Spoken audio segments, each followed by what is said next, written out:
DJ and PK, it's 97.5 The Zone. Big weekend of college basketball coming up. Saturday at noon, BYU, Kansas State, high noon on ESPN+.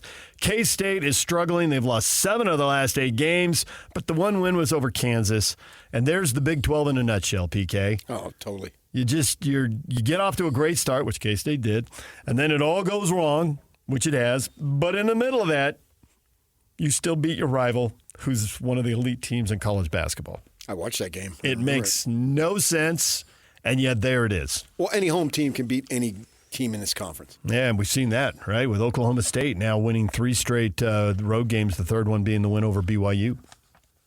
And they're sitting in last place. But nonetheless, they take down 3 teams in a row at home. So BYU on the road at Kansas State at noon, and Utah's at Colorado at 7 o'clock, and the Utes are 7-8 in the conference, and Colorado is 8-7. So a big game on the Pac-12 networks for Utah as they're trying to get on a run here. They're still being mentioned as a team that's on the bubble, but on the wrong side of the bubble. So they need a hot streak here at the end of the year if they're going to pull this off. The Utah State Aggies have the weekend off. Gives them a little extra time to savor that win over San Diego State at home earlier in the week. We're joined now by Great Osobor, Utah State's forward. Great, good morning. Good morning. How y'all doing? We're doing well. Thanks for joining us. Thanks for having me. I saw your post-game interview after the win against San Diego State, and there are a lot of things you expect in that situation, and to talk about the game and what a big win it was, but you went to playing in front of the crowd. And what a gift that was. This is, you talk about, this is what you dream of when you're young and you're shooting hoops and one day you want to be that good. When did you know it was going to be this much fun to play in front of the fans in the Spectrum? When did it really register with what you have there and the connection with the fan base? Honestly, I don't think I realized until the first game, like the exhibition game. And you know what's mad? I didn't even play our first exhibition game because I tweaked my ankle. And I've been hearing about the Spectrum the whole summer since I got here from everyone. Everyone's like, "Oh man, just wait till you see the Spectrum. Just wait till you see the Spectrum." And it got to the point where I was looking like, "There's no way it can be like that good." And then the first game, we're playing a Division II school, and it's packed. And I'm like, bro, there's no way. And then I finally played in it, and you can just feel all the energy and support. And I was like, okay, this is for real. And it's just getting better every game, and that's been big time. You obviously followed Coach Sprinkle from Montana State, and you were a good player there. But I don't think there's any question that you've upped your game here with Utah State. So as the competition has gotten better, you've obviously handled it. What do you think are some of the reasons for the improvement that you had in your first 2 seasons over there at Montana State versus what you've been able to do so far here for the Aggies? I mean, obviously, we had a really good team at Montana State last year, shown by the fact that we won the Big Sky tournament. I went to the NCAA tournament, and that was the second straight time we went there. So, last year I was a sophomore, and I was playing behind the league MVP. And it was just a matter of me playing my role, and buying my time. And then, obviously, once Coach Brink got the job here, and he was like, great, we need you. Like, this your show once you come here with us because we trust you. We're going to give you the opportunity to do what you do. It was pretty much a no-brainer at that point. Like, he wanted me to come to Utah State, and he was like, I will give you the keys. Like, you already know our system. It's your turn. I'd like to back up in your personal story a few more years. You grew up in England, not known as a basketball hotspot. How do you come to the sport? How do you get trained in the sport? And how do you end up deciding to come play college basketball in the U.S.? Start with the beginning. How do you fall in love with the sport and get hooked on it? So I was born in Spain, right? And in Spain, basketball is it's more bigger than in England, how big it is in England. So when I was growing up, when I was a kid, I was like, I had too much energy, right? And my parents were like, okay, what are we going to do with this kid? And my aunt and uncle, my older cousin, he used to play basketball. They were like, you might as well try putting great in basketball. See if that helps, like help tire him out and stuff. So they were like, okay. So when I was 3, they put me in like them kids basketball like practices, and ever since then I've been playing.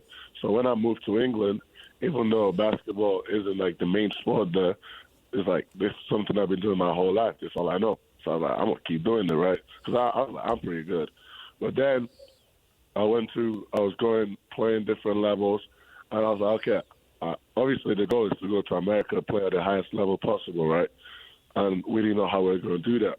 But then I ended up going to my school academy in Preston, and my first year there, Chris Haslam, the assistant coach here, well, at the time he was at Montana State, he came and seen me, and I was like 6'5", but he was like, okay, this kid really, like, he has something, we're going to keep an eye on him and keep in touch. And then that summer, from my first year at my school boarding school to my second year, I kind of grew to like 6'6", 6'7", and then it was like from there I started getting a few offers, and the rest is kind of history, The story of Utah State is certainly here locally. It's well documented as far as basically everybody leaving. Falsef obviously was a redshirt, but pretty much everybody left and the coaches leave, and all these new guys come together here and from various places. And here you are, Coach Sprinkle. We'd all be shocked if he's not Coach of the Year, and you still have a few ball games to go, but you're looking like you have a good shot to be Player of the Year in the conference. At what point, when you guys all got together, did it click to where you thought, we have a shot to be pretty good this year? I've been lying if I told you I knew the whole time, but we had a tough game against Bradley where we lost in overtime. Yeah. But that low-key opened our eyes to the fact that, okay, we can really compete. And then obviously we came back, played a few more games. But the Cayman Islands, when we won the Cayman Islands, I was like, okay, we really might be for real, because we played 3 amazing teams in the Cayman Islands, and I was like, okay, we can really do this. And then it was a matter of building from that at that point. Like, everybody bought in, no one had egos. We just wanted to win and get better, and it's fun to come to practice every day and do what we do, Winning certainly builds camaraderie and chemistry. It's a lot easier to get along when everybody's happy because you just won the last game. And you guys have done a lot of winning this year. How do you build the personal relationships, and who are you closer to when guys are coming and going and moving around and maybe only on a team for a year? There's not a lot of time. Who have you bonded with and how? I've bonded with the whole team pretty much. Like, obviously, that we had a few guys who were from here, like Landon Brenchley, Mason Falslev, and Isaac Johnson. And in the summer, they did a really good job of, like, having people over to, like, their house, making sure we could spend time together. I spend a lot of time with Josh Duje and Carson Temple. Like those are my guys. Like, we're always together, basically. And just having people that you can relate to off the court, it makes it easier. Like, on the floor, if I tell Carson something, like, I know he's going to execute and listen because he just wants to do the best thing for the team. And because we're so good friends, whatever I tell him, whether it's good or bad, he's not going to take it personal. It's just a matter of winning. And same with Josh. Like, he's an elite scorer, right? But like right now, he's going for the role where he's going to come off the bench and give us our sparking games that we need, like Wyoming. He was the best player on the floor, arguably, that game. And little things like that just makes it better. You're 10-4 in conference, 3 of the losses on the road, 1 at home. So you've won enough. You put yourselves in the position to win the thing for sure. Maybe, we'll see what happens. But I'm wondering, the losses, how much can you benefit from them? Because it's not like you've just breezed through. You've had some real tough games. And so thinking that, hey, these losses that you've had, maybe they could get the focus there and with the coaches realize what you need to do to finish this thing out. I mean, absolutely. Like, I don't think we knew going in because Sprinkle told us, like, he told us in January, no one in the Mountain West Conference is going to go undefeated, right? Like, this is an elite conference, an elite basketball conference. So the only thing you can do at that point is you learn from your losses. Like, you don't want it to compound and it become a thing. But when you lose, you got to realize why did he lose, and then take that and improve that for our games. So next time when we play a team, we're not going to lose. And again, like as it's shown all around the league, winning in the Mount West is it's not easy. Like, and especially on the road, like it's super hard. So when you can manage to sneak on out there and get a win on the road and learn from that, it's big time, you know? Yeah. Utah State Aggie star Great Osobor joining us right here on The Zone. You mentioned Coach Sprinkle. He's brand new here. You probably spend as much time with him as anybody in the state. What is he like? What has he got that makes him a good coach? Now, you know what it is with Coach Sprinkle, yeah? He's so personable. Like, you see him and you talk to him, and you wouldn't have it that, okay, this guy is the head coach of the Utah State team that's whatever, like 22-5 or whatever. Like, he really cares about people, and I can really tell you about it because I've been with him for like 3 years now, and I would say I know him as well as anyone out here. And, like, he really cares about everything. Like, any minor little detail, like, he cares, like, and he cares about you as a person, as a basketball player. He wants you to be your best version. So when you have someone in that corner, like, everyone just wants to do their job, you know, because, you know, he's going to bring it every day. And if he brings it and you don't bring it, then it might become an issue. So to keep everyone happy, we just all bring it, you know. How much did living in a town like Bozeman prepare you for living in Logan? I'm wondering if there's similarities there. Bozeman's awesome. Bozeman's actually really cool. People underrate Bozeman. I don't know. If you've not been to Bozeman, you need to take a trip there. Like, it's really cool, little town, little city. Like, it prepared me for Logan in the sense that Logan isn't the biggest city, but there's a lot of different things in Logan to do. You just got to go find it. And that's low-key the same with Bozeman. And Bozeman's been cool. Like, I've seen this from the summer, and especially when you meet people from here, like, they show you around, you have a good time. When you go back home, when you go back to England, and people say, "What's the United States like?" What do you tell them? Well, I tell them it's different. Like, obviously, Logan and Bozeman are a lot different from, say, Florida or California or whatever. But I tell them it depends on where you go. Like, where I've been, it's been cool, it's been whatever, but I've been blessed that through basketball I get to travel a lot and I see a lot of different places. So I just thought it was really different. When you're done with college and all that, what do you want to do with basketball? Obviously, my goal is to play at the highest level I can possibly can. God gave me a gift with my talents and my abilities, and I feel like I owe it to God and the people who've trusted in me to try and make the most out of it, you know. Obviously, I'm having a really good season. We're going to see how everything pans out afterwards. Well, I'm still a junior, so I still have a year back if I want to take it, you know. So right. We'll see. I assume that if people are telling you about the Spectrum, they're telling you about other pieces of Utah State basketball history and all that kind of stuff. And you've still got, I think, 4 regular season games to go before the conference tournament. But have you heard about the rivalry between the Aggies and the Aztecs and how it usually works out in the conference tournament? There tends to be a third meeting. Yeah, I heard that Aggies against San Diego State tends to be the final, huh? It does. It has been, yeah. Yeah, I heard about that. Obviously, you don't want to look ahead and get yourself in trouble, but it was a great game last time. I'd be down to see them again. They're an amazing team. It'd be a fun way to end the conference. Well, great. We appreciate talking to you. I guess for people who haven't heard the story, why are you named Great? How are you named Great? So when my parents first found out they were going to have me, my parents, like, we come from a really religious household, so my parents were like, "Wow, God is great!" Like, and they were so filled with joy that they were like, "Okay." My dad was like, "Great, that's it. We're gonna go with Great." And there it is. Well, we appreciate a few minutes of your time and getting to know you better. Thanks for joining us here on the radio this morning. Appreciate you guys having me. Thank you very much. Great Osobor, Utah State star player. The Aggies are rolling. They get a Saturday off and then 4 games and then off to the conference tournament. Yeah, I go by Patrick, but I was actually named Mediocre. That a kid. Yeah. Could have been worse. I would have thought it was middling. Yeah. They contemplated sucky. Now you're going to see that on social media if you turn on your notifications. I'd recommend not doing that. DJ and PK, it's 97.5 The Zone. Hey, Yak, speaking of text message, social media, has anybody tried to guess what you were talking about in the last break? Are they pretty accurate?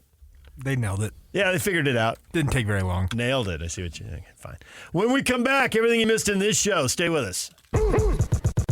Ladies and gentlemen, may I present... This is JJ and Alex. Joining us right now, collegefootballnews.com, he is Pete Futak. Pete, what's going on, man? Give me the superpower team you're really freaked out about in the Big 12. There isn't one, which is why, Utah is probably one of the favorites right now. Arizona is one of the favorites. Oklahoma State. One of those teams is going to get in the college football playoff. So it's just going to make the regular season that much bigger because now it's not just up to a panel of judges to come up with 4 teams. Top 5 ranked conference champions get in, 7 at large. It's fine. Throw a little cookie to the group of 5 program champion, and they get their say in there. And then you get other teams, who like an FSU of last year might get their moment and get in the playoff and, do what they can do. It's just going to make numbers that much bigger. Catch JJ and Alex afternoons from 3 to 6. Presented by G2G Bars on 97.5 The KSL Sports Zone. DJ and PK, it's 97.5 The Zone. Slacker Radio headlines brought to you by Tim Dahle Mazda Southtown. Find your new Mazda at the south end of the valley at Tim Dahle Mazda Southtown. That's Tim Dahle Mazda Southtown in Sandy. Catch you up to date on what's happening in this show. We had David Locke on, radio voice of the Jazz.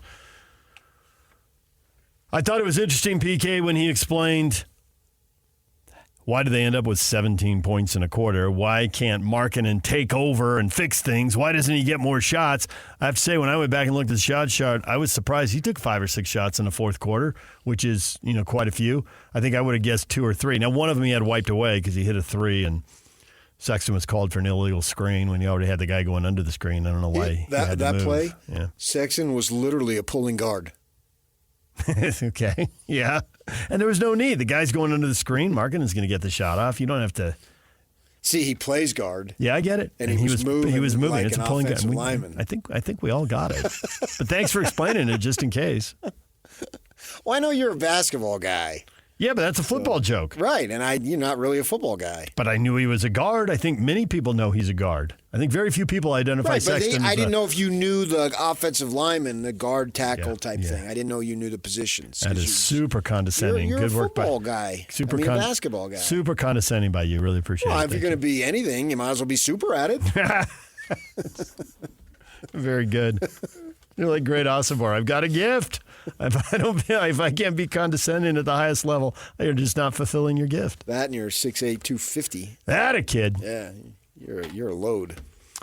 But I thought that was interesting about Markkanen, and really what he was explaining, the limitations in Markkanen's game, is why I think a lot of people look at him and say he can be the second best player on a really good team, but can he be the best player?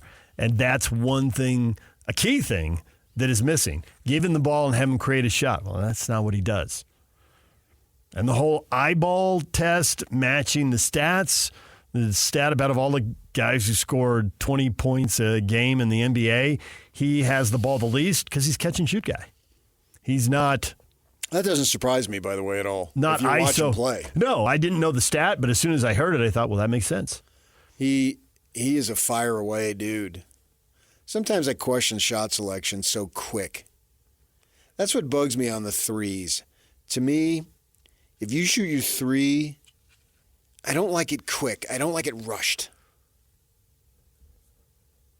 I like it, like I hate if you're coming down and the guy's sprinting on the wing, he catches it, stops, shoots. It just seems like your body is just not going to allow you to make that shot. And it really, there are very few players who can shoot when they're moving. It's like, are the feet set? Is the body set? Yeah. Because if you do it all in one motion, you're right. That thing's going left, right, long. It just. I mean, I think they can closer to the hoop, back to the bucket type thing. Right. But that 3, I just don't like that shot. It just seems like I just see it in my mind. Somebody coming down the right side, getting that pass, and then firing it, and it's just you're too much momentum. You need to be still. You need to be, yes.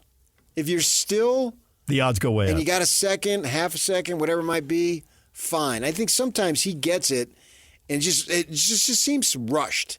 And it seemed like the velocity of the shot, it wouldn't be a soft shot. So you better line drive it in because you're certainly not going to get any soft bounce around the rim and have it roll in. Anything else David Locke said about the Jazz that got your attention? He was talking about the rookies and the young guys. Any of that appeal to you? Stick with you? Yes. Multiple things, actually. Give us your favorite. Well, I'll just go in order of what I think he said, that Keontae George has to play hard, and he's been better at that. And if he does, he'll be a scorer in this league. The minimum bottom level floor, I guess you would say, of Hendricks is a 10-year guy in the league with that athletic ability. He keeps going to Covington. I think it could be more. Well, he says that's the bottom. It can be more. But I think that's the bottom floor. more than Covington. Oh, you think he's guaranteed to be more than Covington? Not that he can be more than Covington. I'm not guaranteeing anything, but well, the floor is the guarantee. I think his floor can be better than Covington is where I'm getting. I don't necessarily know who or what or where, but he's such a pup to where I'm not going to put any limits on him offensively. I was thinking while you were talking, that was the best quarter of basketball he's played in the NBA. And I immediately thought, well, how many quarters of basketball has he played in the NBA? But that was his best quarter. There's no question. Yeah. And make plays without the ball. Go get an offensive rebound and put it back in. That's it. That's a big deal. He's so live. He can, but we just hadn't seen a lot of it. Yeah, and he's not getting much time. And now you got 25 games, and you ain't going anywhere. So give him the time, and let's see if he can go do that. Right. Identify a couple things. I just think it gives players a lot of confidence when they go in the game and say, okay, I'm not the best guy out here, and I got flaws in my games, but these 1, 2, 3 things, I know I can do these. I know I can have an impact on the game, and when I go back to the bench, I'm going to feel good, and the guys are going to think, yeah, that guy's a player. This is, for him, it's G League plus. Now. It's not NBA minus. It's G League plus. Right, whatever he was doing, and I didn't watch him in the G League. I looked at the box scores and all, but I never watched it. And when I heard what Wojo would talk and say about him and all that stuff, now it's like do that type of thing. I mean, I'm sure when you played in the G League, you took the floor with confidence. And so that's the reason why I said G League plus is not for him to just jack it up every time. I'm not talking about that. I'm talking about he should have taken the floor in the G League thinking, I belong. I'm minimally as good as all these guys, if not better. So I want that same attitude now in the remaining 25 games. I belong. I'm good. I can do this. Play with confidence like I assumed you did in the G League. I never asked him about it, but my guess is thinking, okay, I've dropped down a level. That's why I didn't go NBA minus, because I don't know that you have the confidence that the mindset needs to be G League plus. As far as that goes. And then, the Kessler-Collins thing, they got to figure out. Makes me think one or both of them is going to get moved. Mm-hmm. Certainly one. Totally agree. It's going to happen. Yeah. And what are the trades going to be, and when are they going to happen? They're not going to draft their way back into the top third of the NBA exclusively. If you got lucky. It'll be possibly, but I wouldn't count on it. Right. They're going to be trades. Yeah. And which of the guys who are on the roster now have value and will go in one of those deals? I think deals? Several of them have value. I agree. But which one of them will have value to the team? Well, I'm with you. There's multiple guys. You got to have somebody on the other end. Right. And what does that team need? Right. Yeah. One team may be interested in Clarkson. Another team may be interested in Collins. Another team may be interested in Sexton. They all have value one way or another. Yeah. In addition to David Locke, Jason Christ joined us from Florida. Team training today. After training, they will fly to St. Louis tomorrow night. They will play their second game of the year. He was bullish on the 17-year-old. Fidel Barajas thought he was pretty composed coming into the game. Thought the team as a whole was just nervous and in awe. And took 45 minutes to settle in. Well, they're not going to play that level of stars again. There's not after that. What is going to awe you? That's the most glamorous lineup in MLS. And you had Bex there. Yeah. He was watching. Yep. It's like Babe Ruth watching. You know what I mean? Sure. So, yeah, and then they're talking about Crooks, and he thinks he's got one or two guys that will be vying for PT. And so it's somewhat of a work in progress. This is a long, long way to go. He did say he was at training and Crooks was with the team and he was training, so probably see him in some form, some fashion for a few minutes to sub him in for 20 or 30 maybe. We'll see how that goes. He is expected to help Chicho a lot because he's 6'4". He's easily the biggest player RSL has had. And he's going to require attention from the center backs. He's a goal scorer. He'd been playing in the championship, the second league and the second tier in England. You're talking Crooks. Crooks. Yeah. And that is viewed as like the sixth best league in the world and far better than MLS. We've seen other players who are really good come and go between the two leagues. Uh-huh. And if you're playing there, you ought to be able to step right in and start in MLS and be good. We also had great Osobor on, Aggie forward. Interesting, his story. Falling in love with basketball in Spain, moving to England, playing even more, coming to the U.S., getting spotted by an assistant coach, and now dominating. Sprinkle is a genuine guy, detail-oriented, who brings it every day. And the spectrum helps him. Well, I mean, he fell in love with he it had quickly. great success at his alma mater in Montana State and Bozeman, and so I can see why he'd want to follow. You know, Osobor's story is somewhat unusual, but at the same time, it happens a fair amount. Somebody spots somebody somewhere on the planet, develop a relationship. They want to come to the States, so he comes here. And this kid deserves to play on a big stage. It'll be interesting to see which desperate teams come with a lot of NIL, because I think where we are in college sports right now, it's a given. Yeah, I wouldn't necessarily say desperate, though. I was thinking more they have a hole to fill on their roster, desperate, but not necessarily a bad team. It could be a very good team. He's good not enough. Desperate. Yes, That he's right. probably helping anybody's team. A good team that needs somebody Because at one position. think about the other teams. The teams that are really good, their players are probably going to the NBA. Could be. That could got to plug a guy in. Yeah. And I'm wondering, with that body, he's a load. He's a Mack truck. Well, we saw what happened So with. what about the NBA? We saw about. I mean, they play it a little differently, but they're big guys who really impact games. Have that in common. We saw Fardaws Amack at UVU go off to the Big 12 and now go to the Pac-12. There's multiple teams in multiple leagues. They're going to have an interest in a guy who's got that size and that level of athletic ability. He's probably a better scorer than Fardaws was. He's probably not as good a rebounder, but he's a good enough rebounder. So somebody will come call him. Well, for where he's We'll playing. And how do we know that Utah State doesn't throw $2 million his way? That would be something. That's a pretty big number. Yeah, this thing has a potential to break up quickly, so Aggie fans enjoy it while it's there. And pretty much everything has a chance to break up quickly. I was about to say at this point, if you're not but, I mean, they're really good. If you're not at the very top of the food chain, and then you lose guys to the pros, so even that breaks up. You know, even if you're Alabama and Ohio State in football, you're going to lose guys to the NFL. Right, but those guys are more easily replaced. In college sports now, if you got something good, you better soak it up because everybody's going to be on their way one way or another.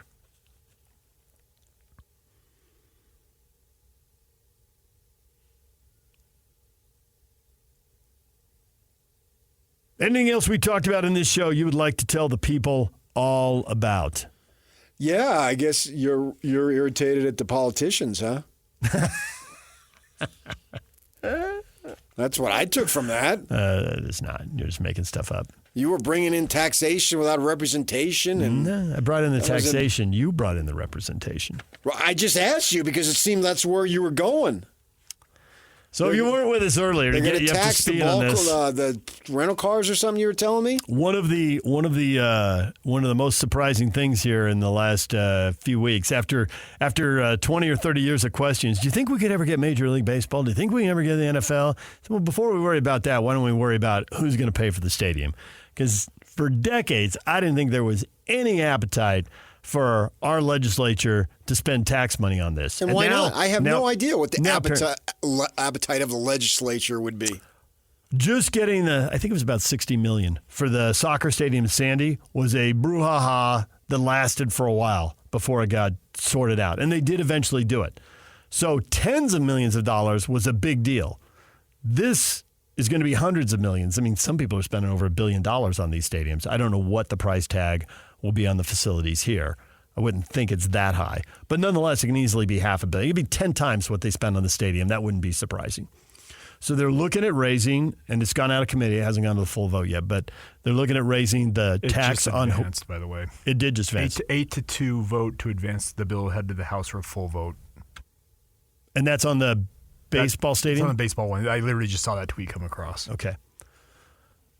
So that's to raise money on hotel tax? That one, yes. And did it involve rental cars or not? Or did they say?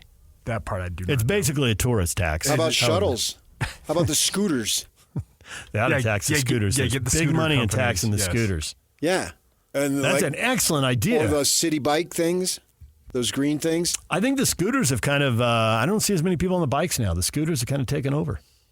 The bikes were very popular for a while, but I think the scooters have brushed the bikes aside. And I know you're very much against an alcohol tax. That's already being done again. It's just not going to go to sports. And they're also looking at Where's a it district. gonna I don't know. Maybe it's the general fund. Beats me. I don't know. Look that up. The general fund? I don't know. What do they do with the general fund? Spend it on what? Stuff generally. Okay.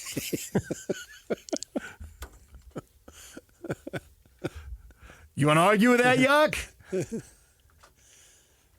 And so you're against all this. Okay, well, you have that right. That's okay. I mean, I think it's clear. Once we get baseball, once the word baseball is mentioned, your soccer pride just goes through the roof, and you're going to steamroll anyone who gets in the way. Because you don't want that sport taking over your sport. I understand it. That's why I never see Klauke and you in the same room anymore. You're hilarious.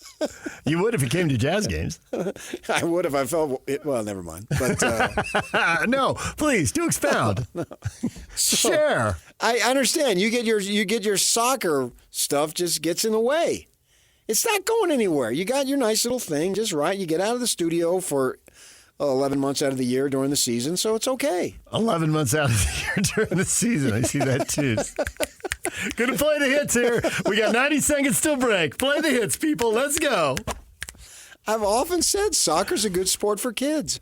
Yak, did they do, is it a separate deal what they are talking about doing for basketball and hockey district? Yeah, the NHL deal is a whole separate bill. It's being sponsored by Dan McKay, who you guys have had in studio. Dan McKay? Yeah, he's a state senator, if I recall correctly. He's sponsoring that one. This is a separate bill for D-Mac's been in studio? Yeah, remember? I can only think of one guy who was in studio, and that was the guy. Was he the guy that when the U was? Oh, really? The governor's been in studio. What are you talking about? We've had the governor. Yeah, but it one state legislator. I get the governor. It was Dan McKay. Yeah. D-Mac. All right. D-Mac, yes, that's who we. Do you guys discuss this over? Because we don't at home. We don't. No. We don't talk politics at all. No. I got no idea. I saw this. I think I saw the previous thing on Tuesday night when I was on Twitter during the BYU and Utah State basketball games. I think that's when I saw it. So what? That there was a committee vote that was 4-0, and one of them was advancing, and the other one was going to be considered. Huh. I'll be gall darned. Yeah. There you go. All right, DJ and PK, it's 97.5 The Zone. When we come back, your feedback. Next, stay with us. And it's all over almost here. Don't go nowhere. Question of the morning. If the Jazz are going to continue to lose, at least isn't it good to give minutes to the rookies? And a lot of you have been responding on Twitter this morning. Brandon, yeah, give the rookies minutes only for Danny to trade them in a year for future draft picks so Danny can have fun on draft night. Hey, come on. Why are we so down on Daniel R? 5-game losing streak. He's done something that's only happened 17 times in the NBA.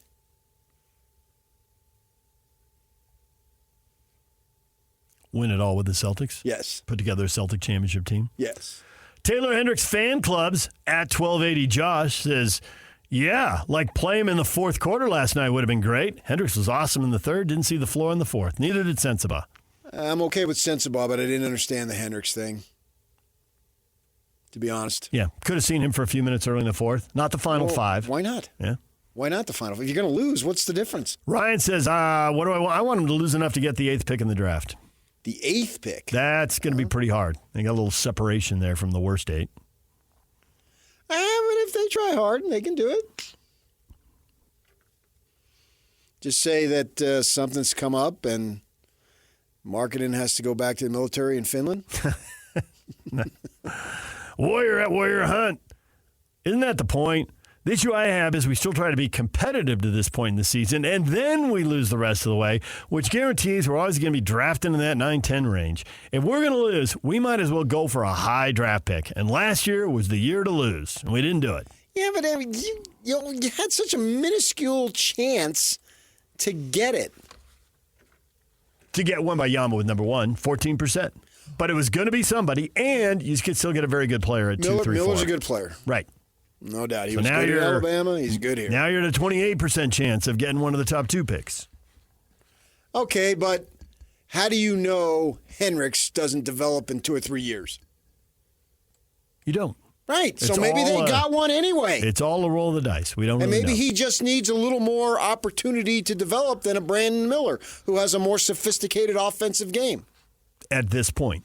And then we'll see where it is and see who the better player is. I think at that point they did too. I think in 5 years, Brandon Miller's going to be the better player. But you don't know offensively. But you don't know that for sure. Right. And what impact? I'm pretty sure. What impact do you have on the game, though, defending and rebounding? He'll be fine. He'll be very good there. It's a question of what he can bring offensively. How much can he improve offensively? Right. The other stuff, I have no doubt will be there. Are you 32% guy who no one takes seriously when they stand on the three-point line and the team's playing 4-on-5? Well, then you don't take that shot. Are you a decent 35% guy who can make them pay a little? Hey, get your butt in there and get going. Yep. You're just barely getting started now. I was talking to people last night. He's about 10,000 three-pointers this summer away from us figuring out what he might be able to do next year. And there's no reason. I assume the kid's got a work ethic. He seems like a bright kid. Now, this is your job, son. Get in the gym and get the shots up. There is really no off-season in terms of working. Nope.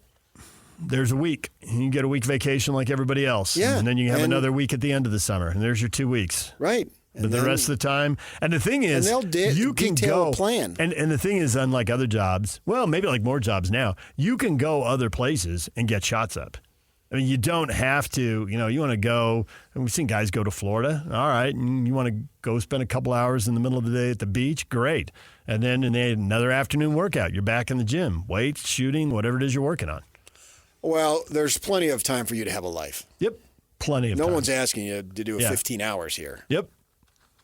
Cheese Fries just tweeted at us, the legislature cannot be trusted. Any billion-dollar stadium should go to a vote on a ballot so taxpayers can decide if we want to waste all that money on the NHL or Major League Baseball. Oh, well, he is making a political statement, assuming Cheese Fries is a male, by saying wasted. Yes. And we get this from Papa Dave at UPS Dave. Yes. DJ, please ask PK if it's sucky with a Y or an IE. Why? Oh, it's a Y? We had Great Osobor on and asked, for people to know why is his name great, and you said you were almost named mediocre, and that sucky was actually in the conversation briefly. Mm-hmm. Yeah. I was going to say I'm a Y guy, but my sister, Patty, is IE. Aha! Although nobody outside of the family calls her Patty. What does everyone call her? Pat. Oh, okay. But in the family, we never called her that. And when she refers to herself in the family, she calls herself Patty. It's a very interesting dynamic. One we will explore more later. Much later. And not on the air. When we have our post-show meeting? I hope we're meeting with management today because I got a couple things I got to get off my chest about you. Okay. You are lying now. You are a lying liar. A Friday meeting. Let's just say after the reduction, you'll be downsizing your television. All right, there you go. Anything else you want to tell the people here before we head out for the weekend? You were just telling me Pac-12 hoops. We didn't really talk about it. But Washington State, did they just punch their NCAA ticket? They went to Tucson, beat Arizona, and now are a half game in front of Arizona in the Pac-12 race. I believe they have. Yeah, I believe they're in. I believe both those teams are in. And then does the Pac-12 get a third team? It's just funny. Anytime the U of A loses, particularly the home game, it's just like a panic. I think, well, what's the difference? You guys, your success is going to be determined next month, not last night in McHale, and the Cougs got you. Good for them. It happened last year. I mean, the ASU kid threw in a 50, 60-footer, and, oh, my gosh, they were just on social media, they're going nuts. I'm thinking, who cares? You've already established yourself as an NCAA tournament team, and you're going to be remembered for your program is rarely remembered on what you do in February. It's what you're going to do in March. When I think of Arizona, I have no idea how many Pac-12 titles they won in the regular season or in the tournament, but I know they've been to 4 Final Fours, and I know they won a title. Yeah. That's what I remember about Arizona basketball. If that was a game you needed to get in the tournament, It'd be okay, different, but right. it's not. No, they're in. They're in. They're going to be a pretty good seed. Yeah. I don't understand I've the looked at all the angst when that. I've looked at all the bracketology When they stuff. lose a home game, Because you're fans they go nuts. and you're obsessive and every game matters. It's amazing. You're like contradicting yourself because you talk about the Snowbirds and how important it is there, and that's what they really care about. You want to win I know, every but game. we're 2 weeks away from going to Vegas, and you're going to get your name called on the following Sunday. I guarantee it. DJ and PK, we're all done. Jake and Ben are up next. Stay with us.